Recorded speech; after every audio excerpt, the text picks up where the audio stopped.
Hello po guys, magandang hapon. Yes, sinahura na po ako ni Lolo Whitey. Thank you Lolo Whitey, and thank you rin po sa inyong suporta na kahit medyo naglaylo ako sa aking mga post, hindi niyo po ako iniwan. Thank you so much po sa aking mga subscribers.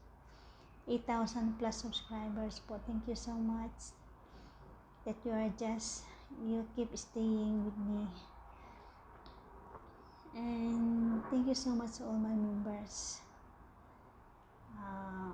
Just give me a little time to get ready to make a special video for members only. Because now I just come back and I just start working back here, and thanks God I have a good employer now, so I'm not stressed now. Thank you so much guys, and stay tuned, and just stand by. Maybe one of these days I can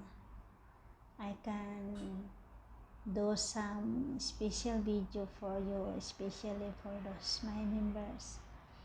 I'm still thin now. I'm not yet returned to my old health. But anyway, thank you so much. And just fine. Even I am not fat now. I'm still okay.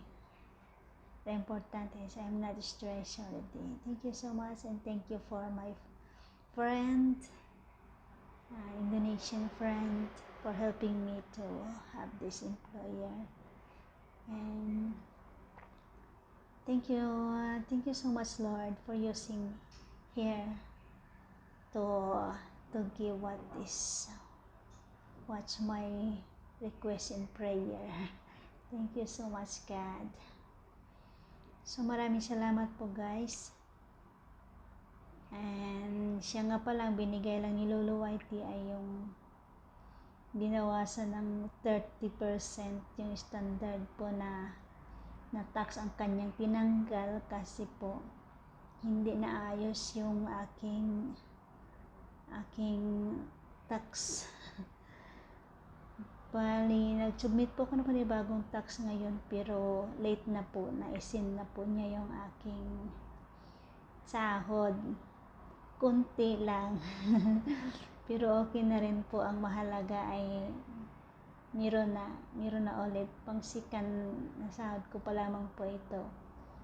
Ano lang po, $600 lang po, plus Hong Kong dollar po. Medyo konti lang, pero ang mahalaga ay na-appreciate ni Lolo Whitey yung aking mga uploads.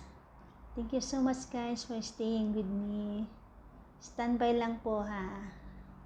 Huwag po kayong magsawang mag-antay. Ngayon pa lamang po ako mag-start na magbuelo. Thank you so much guys. See ya.